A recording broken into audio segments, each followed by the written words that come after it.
مولانا اقبال لاهوری خیلی سخنهای بسیار با مورد و زیبا و شیرین نقل کرد. همه علامه اقبال لاهوری خود به خود اقبال نشده است. خداوند برای اقبال پدری صالح و مادری صالحه را داده بود. سعی تلاش میکردن که فرزندی مسلمان به کمال برسه که الحمدلله رب العالمین امروز اقبال میگیم. ببینه دیلمو میکشاید. امروز اقبال میگیم، افتخار میکنیم که محمد اقبال لاهوری به زبان مادری ما شعر گفته است، اگر چند در هندوستان زندگی میکرد. حضرت یک قصه ترجمه حالی دارد.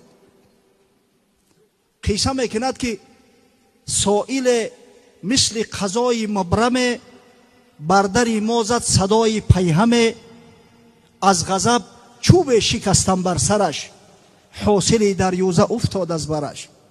یک گدا میگه یک تلبنده اومد میگه در خانه ما را سحر بر وقت کوفتن گرفت، نه خواب قیلولم برده بود، اومد زد ای خواب بیدارم کرد.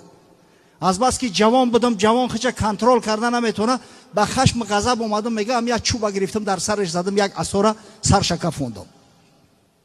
عقل در آغاز ایام شباب می نبشناسد ثواب از ناثواب.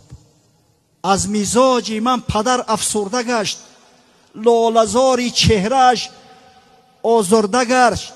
از مزاج من پدر آزرده گشت، لاله‌زاری چهرهش افسرده گشت. گفت فردا امتی خیر الرسول، جمع گردد پیش آن مولای کل. میگه وقتی پدر رفتاری مرا دید چنان آزرده شد مسافد، فریادم کرد بچه جان اینجا بیا. فردا روز قیامت امتان محمد صلی الله علیه و سلم در اطراف مولا جمع شوند.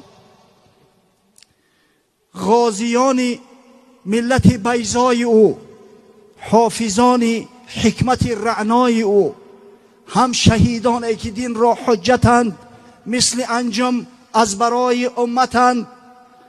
زاهدان و عاشقان دلفگار، عالمان و عاصیان شرمسار، از هر جانب میگه امتان محمد صلی الله علیه و سلم نزد حضرت میآیند. همه به امید طلب شفاعت، یک طرف عالما، یک طرف قاری ها، یک طرف زاهد ها، یک طرف بعضی گناهکارا با خجالت شرمساری و گردن کج.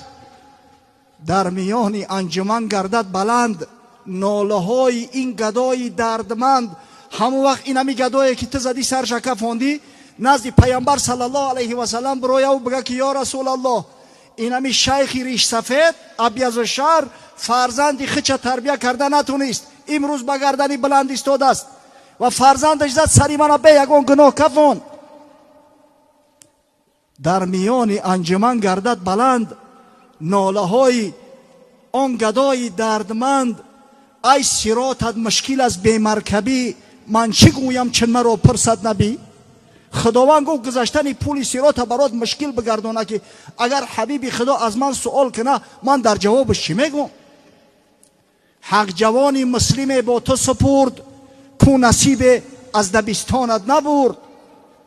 از تو این یک کاری آسان هم نشد، یعنی این انبار گل آدم نشد. مردم قوم و ملت ها را حضرت بگه تربیه میکنن، قوم ها را تعلیم تربیه میتن.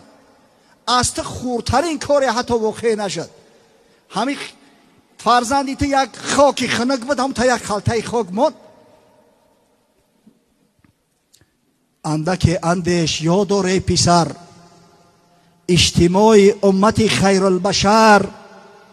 باز این ریشی سفیدی من نگر، لرزه بیم امیدی من نگر. بچه جان گفت هر وقت کاری را میکنی پیش از انجام دادن کار اول خوب اندیشه کن که فردا حتما همین روز میشوه، همه در اطراف محمد صلی الله علیه و سلم جمع میاییم و همه در اوجه در خجالت میمونه کسایی که مثل تو عملهای ناهنجار کرده باشه. آخی من از یگان فایده و منفعت تا الحال ندیدم، لااقل خاطر ریشی سفیدم، همین لرزه بیم امیدم، همین کارهای ناجور نکن، از خدا بترس. با پدر این جوری نازیبا مکن، پیش مولا بنده را رسوا مکن. الله اکبر. خدا کنه که ما و شما را من همی خیل پدر باشیم. خدا کنه که ما و شما را من همی خیلی فرزندان را نصیحت کنیم، انشالله جامعه دیگرگون می شود.